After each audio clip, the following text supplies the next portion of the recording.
매장하였더라. 아멘. 네, 오늘 본문은 아브넬의 죽음 이후에 이스보셋이 자기 신하들에게 살해됨으로써 사울의 집안이 완전히 몰락하게 되는 그러한 이야기를 담고 있습니다. 이렇게 다윗의 통일왕국 수립은 다윗의 활약에 의해서가 아니라 사울 집안의 분열과 배신으로 이루어지게 되었습니다.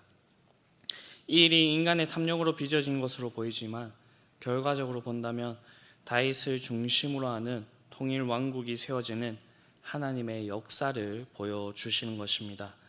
이 안에 하나님을 의지하는 자들의 모습과 그렇지 못한 자들의 모습이 이렇게 나오고 있는데, 저희는 오늘 본문을 통하여서 우리가 무엇을 의지하고 어떠한 방법으로 살아야 될지 함께 나누어 보기를 원합니다.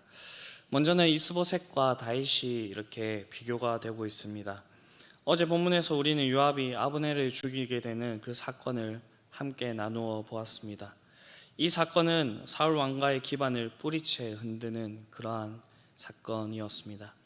왜냐하면 이 아브넬이 실질적인 그 사울 왕가에 대한 실질적인 지도권을 가지고 있었기 때문입니다.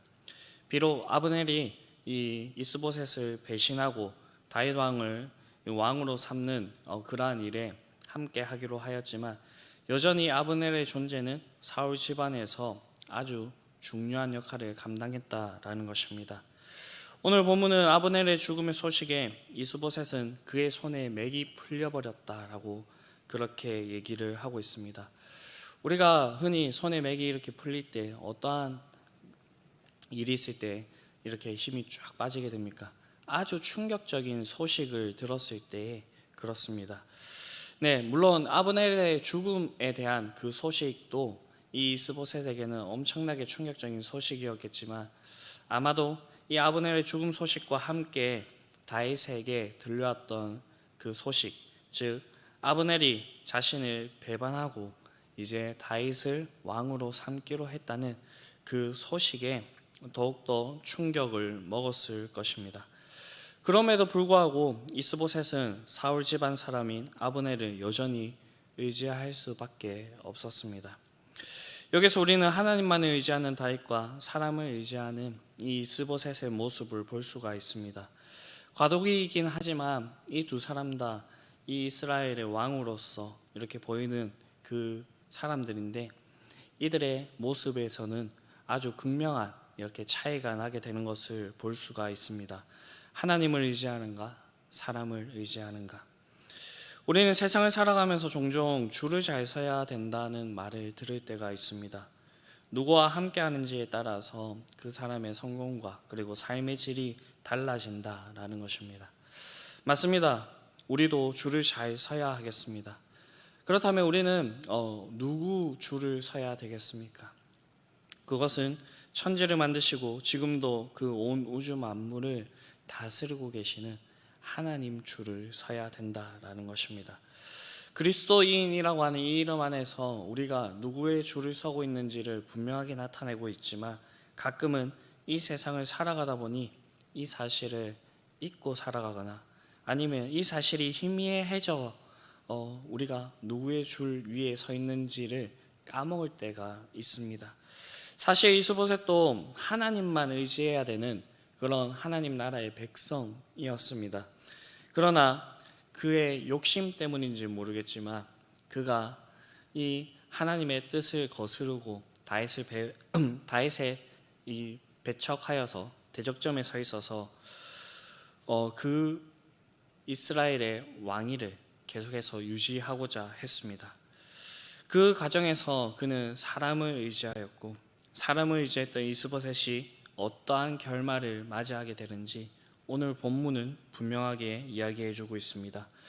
우리가 살아가는 세상에서 세상의 것들은 의지할 것이 없음을 성경은 분명히 이야기하고 있습니다. 이 사실을 기억하시고 오늘도 우리가 하나님을 의지하고 함께 나아가실 수 있는 저와 여러분들이 될 수 있게 되기를 간절히 바랍니다. 다음으로는 레갑과 바하나와 다윗의 모습이 비교가 됩니다. 이스보셋이 살해되는 모습에서 우리는 두 가지의 사실을 알 수가 있습니다. 먼저는 같은 베냐민 지파이며 군 지휘관으로 세운 그의 신하로부터 살해당할 만큼 이스보셋은 그렇게 영향력이 없는 사람이었습니다. 다음으로는 이스보셋의 죽음에 다윗이 절대로 개입하지 않았다라는 것을 보여주고 있습니다. 이스보셋의 군 지휘관인 레갑과 바하나는 어떠한 사람이었을까요? 이 군 지휘관이라는 말에서 알 수 있듯이 우두머리로 정예부대를 통솔하는 자들이었습니다. 그리고 이들은 베냐민 지파에 속한 브에롯 성의 림몬의 아들들이라고 이렇게 소개가 되어 있습니다. 3절에 조금 더 자세하게 설명을 하고 있는데, 브에롯 성의 사람들이 깃다임으로 도망하여서 오늘까지 거기에 우거하였다는 사실이 언급되고 있습니다. 이것을 저희가 정확하게 알기 위해서 여호수아 시대로 이렇게 넘어가야 됩니다. 여호수아 당시로 거슬러 올라가게 되면 여기서 브에롯은 이스라엘과 언약을 맺었던 그 기브온 사람들의 4개의 성읍 중에 하나입니다. 그들은 기브온에서 편입된 사람들 중에서 베냐민 지파 쪽에 이렇게 거주하는 사람이었습니다. 이들은 이 이스라엘 백성, 특히 베냐민 지파에 이렇게 편입이 되면서 하나님께서 자신들에게 주어주신 그 기업을 지키면서 살아가야 되는 자들이었지만, 이들은 하나님께서 자신들에게 주어진 그 기업을 버리고 깃다임으로 도망하여서 살았던 사람입니다. 믿음이 없는 사람이라는 것입니다. 이 말은 이스보셋이 사람을 세울 때에 신앙의 기준으로 사람을 세운 것이 아니라 철저하게 인간적인 능력에 따라서 그렇게 사람을 세웠다는 그 이야기가 되는 것입니다. 이런 레압과 바하나는 아직 볕이 뗄 때쯤 이스보셋의 집에 이르렀습니다. 이 말은 레갑과 바하나가 아주 충동적으로 이 이스보셋을 죽인 것이 아니라 계획적으로 아주 아침 일찍부터 움직여가지고 이 이스보셋에게 이르렀다라는 것입니다. 레갑과 바하나는 이스보셋을 죽이고 이스보셋의 목을 베어서 그 머리를 가지고 밤새 아라밧길로 향하게 됩니다. 이 아라밧길은 마나임에서 헤브론으로 가는 지름길로서 약 95km 정도가 되는 것인데, 이들은 쉬지 않고 밤새 달려서 다윗에게 이르게 됩니다. 그리고 다윗에게 나아가 이스보셋의 머리를 바치게 되는 것입니다. 이 당시에 적장이나 아니면 적국의 왕의 머리를 베어서 바치는 것은 전쟁 중에 아주 흔한 일이었습니다. 그러나 레갑과 바하나는 적이 아니라 바로 자신이 얼마 전까지 섬겼던 자신들의 왕인 이스보셋의 목을 가지고 온 것입니다. 이 세상에서는 이러한 방법이 통했을 수가 있습니다. 그러나 이들은 다윗을 제대로 알지 못했습니다. 다윗은 자신의 목숨을 직접적으로 노렸던 사울조차도 자신의 손으로 처치할 기회가 있었음에도 불구하고 여호와의 기름 부음 받은 자를 내가 어찌 이렇게 죽일 수 있겠느냐라고 하면서 사울을 죽이는 것을 삼갔던 인물입니다. 비록 이스보셋이 다윗과 대립하는 위치에 있긴 하였지만 다윗에게 사적인 원한을 가진 사람도 아니었고, 그렇기 때문에 다윗은 하나님 나라의 관점으로 이스라엘 백성들을 바라보는 자였기 때문에 자신의 반대편에 서서 대적하는 이들도 하나님께서 사랑하시는 하나님의 백성이라는 그런 생각을 가지고 있었습니다. 이들은 철저하게 다윗을 잘못 알고 있었습니다.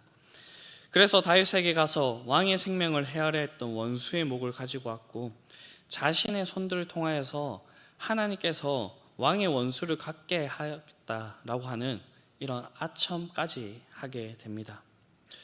만일 그들의 주장대로 하나님께서 다윗을 통일왕국의 왕으로 세우시기 위해서 그들의 손을 사용하였다라고 하더라도 그들이 가지고 있는 그 마음은 아주 불손한 것이었습니다. 이에 다윗은 레갑과 바하나의 행위에 대해서 자신의 입장을 밝히는데, 이것은 다윗의 신앙 고백을 담고 있는 내용입니다. 내 생명을 여러 환난 가운데서 건지신 여호와의 사심을 가리켜 맹세하노니. 이 말은 다윗이 중요한 결정을 내릴 때마다 좀 즐겨서 사용하는 그러한 말입니다. 이 말 안에는 이 세 가지의 의미가 담겨져 있습니다. 첫 번째는 다윗은 수많은 역경과 위험 중에서도 하나님만을 의지하였고요. 그의 믿음대로 하나님께서 약속을 이루어 주실 것임을 확신한다라는 의미가 담겨져 있습니다. 둘째로는 자신이 통일 왕국의 왕이 되는 것은 오직 하나님의 도우심만으로 가능하다라는 것을 분명하게 밝히고 있습니다. 세 번째는 이스라엘의 실질적인 주권자요 재판관으로서 그는 하나님의 절대적이고 어미하신 이름으로 그 어떤 불의와 죄악도 용납할 수 없음을 의미하고 있는 것입니다. 이렇게 자신의 생각을 밝힌 다윗은 레갑과 바나의 악행을 정죄합니다. 이때 사용하고 있는 것이 바로 아말렉 소년에 대한 그런 예시입니다.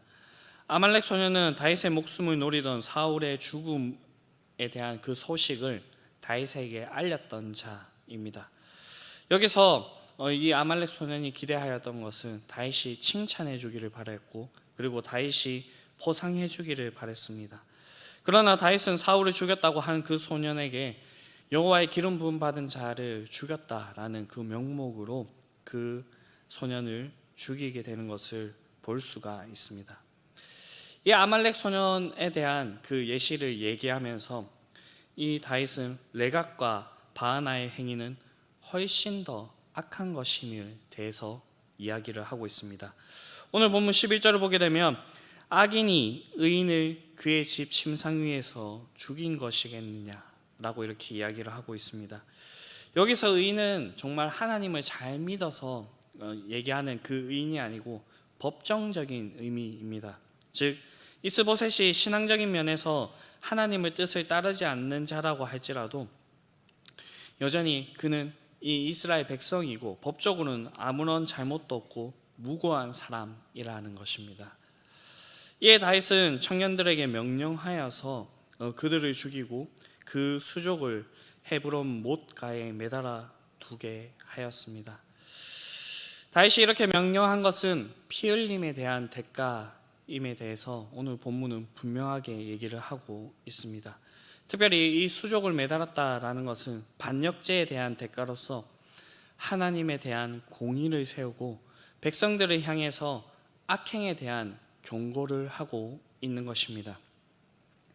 이어서 다윗은 이스보셋의 머리를 헤브론에 있는 아브넬 무덤가에 함께 장사 지냄으로써 이 사무엘 상에서 얘기하였던 이 사울과 맺었던 그 언약을 지키게 됩니다. 다윗은 이처럼 사사로운 감정에 매이지 않고 공의를 세움으로써 하나님께 영광을 돌리게 됩니다. 또한 오늘 본문에 보게 되면 4절에서 갑작스럽게 무비보셋에 대한 이야기가 나오고 있는데, 무비보셋은 사울과 요나단이 길보아 전투에서 전사했을 때 그 소식이 이스라엘 백성들에게 알려졌을 때 유모가 그를 안고 급히 피신하던 중에 절름발이가 되었던 자입니다. 이처럼 절름발이인 무비보셋이라는 인물에 대해서 이렇게 언급하고 있는 것은 사울 왕가가 몰락하고 다윗 왕가가 세워질 것임에 대해서 아주 분명히 보여주는 것이기도 하지만, 차후에 이 무비보셋을 만나게 되었을 때 다윗이 이 요나단과 맺었던 그 언약을 잊어버리지 않고 이 요나단과 맺었던 언약을 지키며 요나단과의 인애를 그렇게 보여주는 것이라 이렇게 우리는 해석을 할 수가 있습니다. 즉 다윗은 하나님의 그 역사하심 가운데서 하나님을 의지하였을 뿐만 아니라 하나님의 방법으로 그 길을 온전히 이루어냈다라는 것입니다. 여기서 우리는 세상적인 방법으로 살아가는 레갑과 바하나의 모습과 그리고 하나님의 그 방법대로 그 길을 걸어가는 다윗의 모습을 비교해서 볼 수가 있습니다. 여러분들의 눈에는 어떠한 것이 더 좋아 보이십니까? 제 개인적인 바람으로는 저와 여러분들은 다윗과 같은 그러한 길을 걸었으면 좋겠습니다. 비록 그 길이 세상의 길보다는 늦어 보일 수도 있고요. 그리고 세상의 길보다 답답해 보일 수도 있고요. 그리고 긴 고난의 시절을 보내야 되는 그 길일 수도 있습니다. 그러나 그 길을 걸어갈 때에 하나님의 뜻이 그 길 가운데서 분명하게 보이고 나타나게 될 뿐더러 그 길 뒤에는 온전한 생명의 길이 있는 것입니다. 이 길을 오늘날 우리에게 온전히 보여주신 분이 있으십니다. 그분이 바로 예수님입니다. 그렇기 때문에 이 예수님께서는 자신이 바로 하나님께로 나아가는 유일한 길이라고 그렇게 말씀을 하셨습니다. 그리고 이 예수님을 믿는 자마다 오늘날 하나님께서는 성령으로 기름 부으셔서 이 다윗과 같은 존재로 우리를 이 세상 가운데 불러주셨습니다. 그렇기 때문에 우리는 이러한 사실을 기억하고 하나님께서 우리와 함께 하신다는 사실을 기억하면서 하나님을 더욱더 의지하시고 그리고 하나님께서 기뻐하시는 그 길대로 온전히 나아가실 수 있는 저와 여러분들이 될 수 있게 되기를 간절히 바랍니다. 주기도문 하시겠습니다. 하늘에 계신 우리 아버지, 아버지의 이름을 거룩하게 하시며 아버지의 나라가 오게 하시며 아버지의 뜻이 하늘에서와 같이 땅에서도 이루어지게 하소서.